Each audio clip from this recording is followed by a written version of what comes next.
So as kids, all of us wanted to do so much, right? We had all these crazy ideas as to what we wanted to achieve. So here's a little story about myself. So here's me trying to become an F1 driver. And fun fact, I don't even have a driving license, so that didn't pan out well. This is me trying to become a salesperson. So I was trying to embody what my dad used to do. And this is actually me sitting in his office trying to figure out, okay, how do I get money, right? Like, because I saw my dad making all of these calls and making money and like talking about all these bigger numbers that I had no understanding of, but I was just trying to emulate what he was doing at the time. Of course, it didn't work out. This is me trying to become a doctor, and this is a common one, right? Like, show of hands, how many of us here wanted to become either a doctor or an astrologer? Yeah, those were the most common ones, weren't they? So yeah, as you can see, obviously, this one didn't work out. And then, for the longest time, fun fact, I wanted to become a dancer. And then I took Kathak lessons, got fractured, and then quit. So yeah, this also didn't pan out well. Fun fact, I also wanted to become a cricketer for the longest time. Just like every mother ever, my mom used to enroll me into these different sports every summer vacation. And then I sucked at all of them. Like, there has to be some sort of record for that, right? Like, there wasn't a single sport that I was good at. So, of course, this also didn't pan out. And lastly, I decided, hey, you know what I can be really good at? Being a teapot. Just short and like stout. And I think that worked out well, right? But always, as a kid, I had this idea that there's something that I want to do that's just like out of the ordinary, right? And I think that's a common cause for all of us. When we're kids, all of us want to do something that's out there, right? Like a little out of the box, not what everyone's doing. And I think that's a common thing. But unfortunately, what happens is that you go to college. And what ends up happening here, at least what happened for me, was the day I entered my college, which is actually not that far away from VIPS, is all my seniors told me that if I get into that one consulting firm when they come on campus, my life is sorted. Like, I don't even have to worry about anything.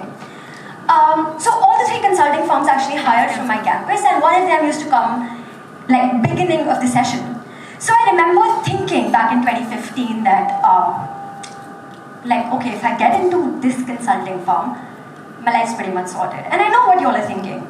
Going back to the previous slide, this is me at 11 years old, back in 2007. I can look from her face, she's trying to think, how old is she? Right? Like, oh, she was trying to calculate that. But it's okay. I am currently 26, turning 27 actually really soon. And something that I've realized over the years is that when you go through the public education system, unfortunately, they try to put you in a box. They try to make you feel like you need to be good at certain skills to really excel in life.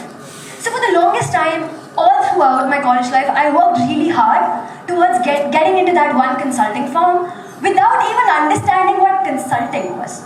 I had no idea. I had no idea what it meant to be a consultant, what it meant to solve business problems. I had zero clue. But I was like, you know what? Life is sorted. I get 6 figures a month. Sign me up. Honestly, I don't need a third sentence for that information. And luckily, or maybe not, I actually got the first job on campus. And it turned out to be not the right fit for me.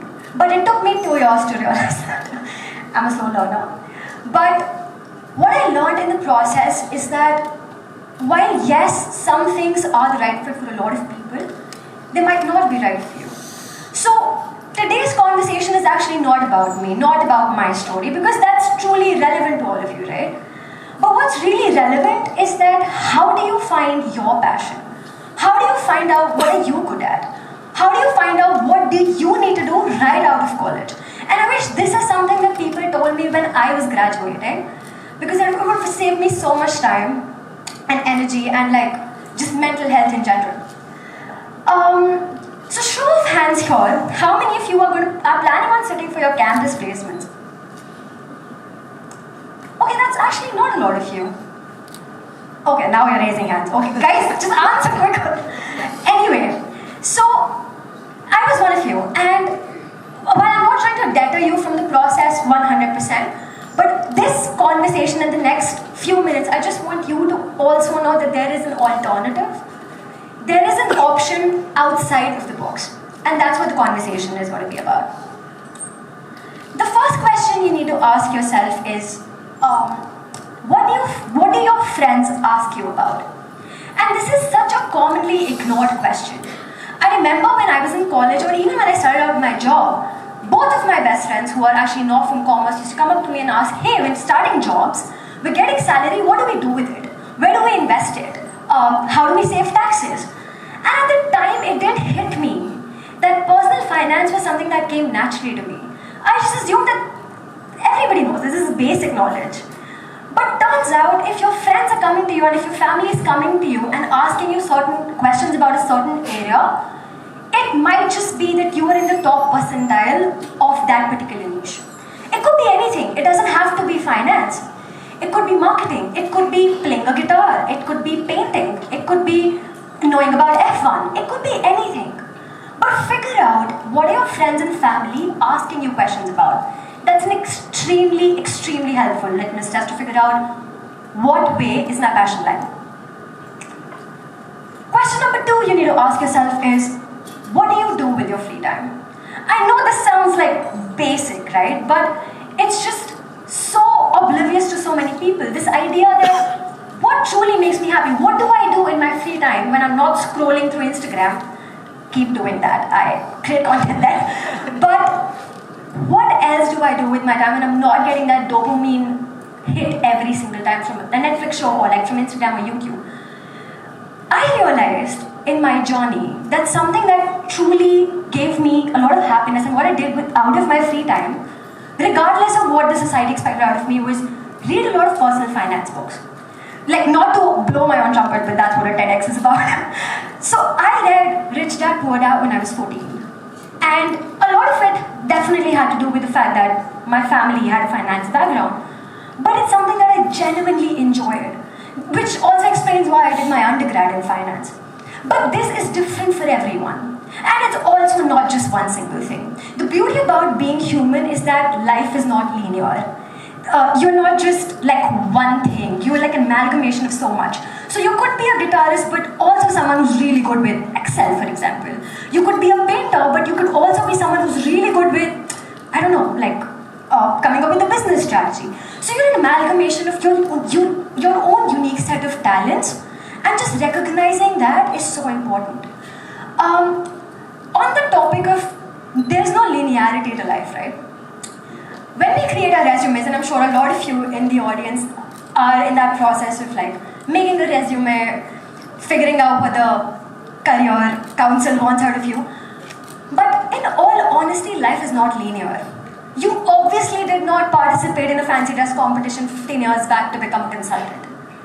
Like, I remember my interviewer at the consulting firm asking me, oh, you started a startup in class 11th.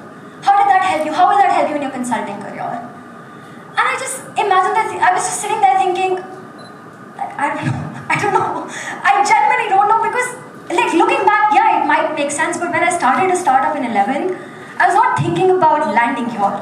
Life is not linear. There's so much that's happening around you. Looking back, it might make sense, but when we make our resume, we make it seem like, oh, everything we did was for that one job, which obviously is not true. So, of course, there's a technical glitch. Okay. Yeah, so to answer the question, what do you do with your free time? Of course, it requires a lot of self-introspection. But once you figure that out, again, it's a very, very important question to ask yourself if you're really trying to figure out what is it that you're passionate about. Moving on to our next question, the next step is make an experiment list. Now, this is something that a lot of people don't do, but when I quit my job at the consulting firm in 2020, the first thing I did was make an experiment list. Now, what does that mean? I made a list of top 10 things that I think I'm passionate about. And as you can see in the picture, one of those things was photography. Obviously, it didn't work out. Like, just like so many things in my life, but that's okay. And the next thing on the list was being a digital writer, being a digital marketer, because marketing was also something surprisingly I was really interested in. And the next thing was becoming a travel influencer, because I was someone who really enjoyed going on treks and traveling solo because I had no friends. But yeah, so it's so important to make that experiment list just so that you can figure out what are my options. Out of the strengths that I have and out of the questions that you've asked yourself already from based on the past 2 steps, what are the 10 things that can potentially become a full-time profession for me? Again, you don't have to finalize just yet. This is an experiment for a reason. And this step helps in the process. The next step is to talk to the people in the niche. So as I was mentioning, I wanted to become a photographer really bad, trust me, because I thought, hey, travel for free, sign me up. Getting money just for clicking pictures, sign me up. So all of these questions just made so much sense to me. I wanted to become a photographer.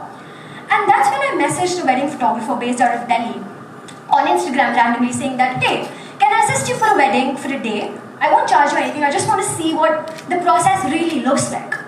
And to my surprise, he actually responded, and I was able to assist him for like one of the bougiest South Delhi weddings ever. And what I learned in the process is that I hate it. In one day, I realized that photography is not for me. Because photography is just not clicking pictures, it's so much more. And I realized that I'm so much better off pursuing that just as a hobby rather than taking it up that makes money. And again, to highlight the fact that not every hobby has to be monetized, right? Some things can only be done for you and your mental health and everything. But yeah, that's something that I learned in a day, which otherwise would have probably taken me 2 years like it did with the consulting job. So yeah, once you've figured out what the experimentation list looks like for you, the next step is to actually talk to people already doing what you want to do and figure out, is this the right path for me? Is this the kind of lifestyle I want to be leading? Because something that I realized with photography is that it's something that you have to do 24/7. There is no break. There's no morning, 9 to 5, there's nothing like that. So there's no schedule to your life. And I figured that that's not what I'll be able to keep up with.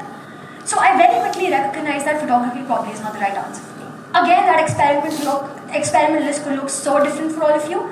And again, talking to people is a very important part of the process. How do you do that? Reach out to them on LinkedIn, reach out to them on Instagram, cold email them. But in my experience, LinkedIn and Instagram work way better than cold emailing.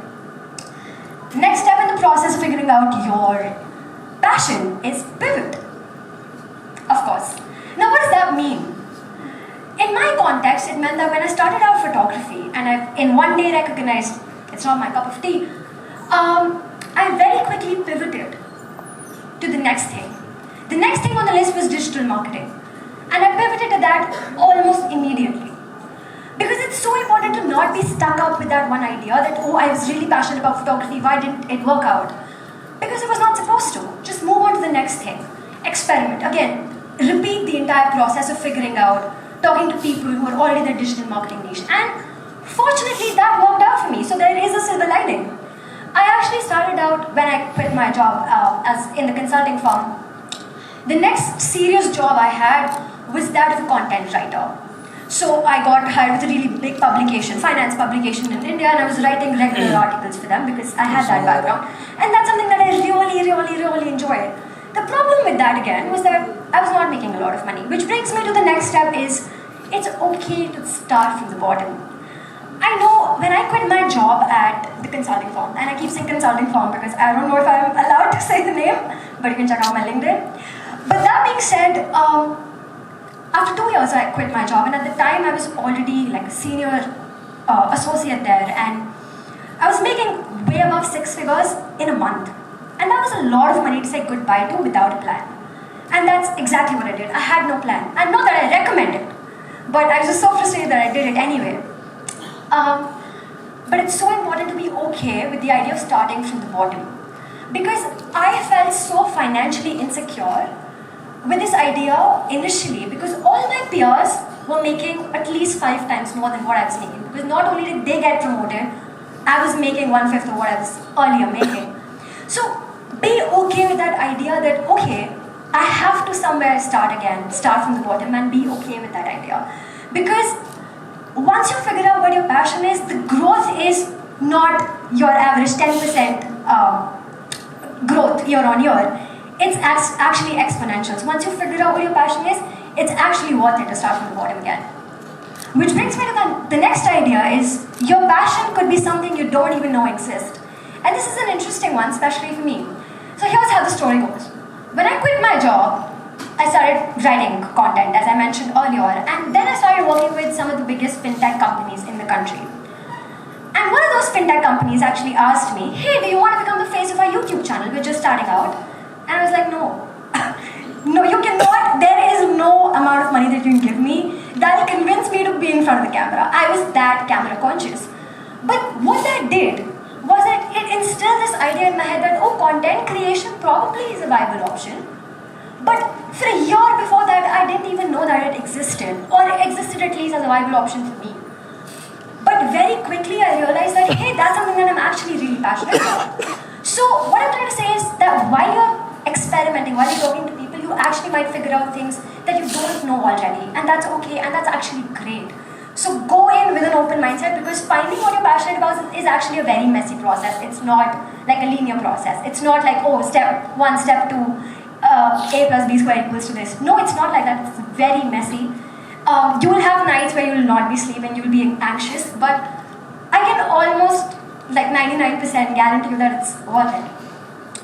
And the last step is do something about it. If I had a rupee every time someone asked me, hey, how do I become a content creator? I would not be a content creator anymore. I would have retired.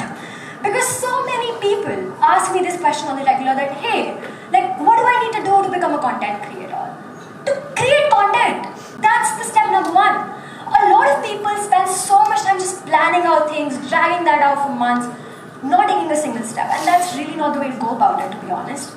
You learn so much while you're still figuring out on the job than you can before that. There's actually a great saying which says that you're so much better off taking that unplanned, unexpected small deed rather than planning a great deed for months. Like, you learn so much from the former than from the latter. Which brings me almost to the end of this conversation, which is the idea that if I could go back and talk to my 11-year-old, who is definitely the main character at the time, here's what I would tell her, that passion, finding out what you're passionate about, is actually just a byproduct of figuring out who you are. I think it's just so sad that we live in an environment where we're conformed by this idea that, okay, there are like 5 professions that you can probably take up, and there are like 5 companies that you can get into, when that's actually really not true. The world is so wide, and once you get out there, you really figure that out. Anything and everything can become like a viable profession. We live in such amazing times, right? So something I would tell her, and something that I want to tell all of you, is this idea that you don't have to have everything figured out right now. And passion really is just something that you derive out of figuring out who you are. So I urge all of you to go back home today, and rather than figuring out, oh, what is my passion, what can I have like as a full-time profession, just sit down and ask yourself some difficult questions. Who am I if I'm not a student? What defines me as a human being? Ask yourself questions such as, what really brings me happiness? Am I a team player? And it's okay if you're not. Like, a lot of these companies push this idea that, oh, you need to be a team player. It's okay if you're not. Some people just work better alone, like Beyonce, and it's fine. Right? So what I'm trying to say here is that there are a lot of difficult questions that you need to ask yourself today to really figure out what your passion is. Because passion is not something that you just find on your path. It's something that you really have to figure out within. And I know it sounds really deep and all, but like, it's really true. It takes so much self-work to figure out your passion, but I promise you, it's so worth it. And I would want to end this talk by sharing one of my favorite quotes of all times, which is, if you ever find yourself really weak in a situation, you can only become stronger. So I think that is such a positive note to end this talk. Thank you so much for having me. Thank you so much.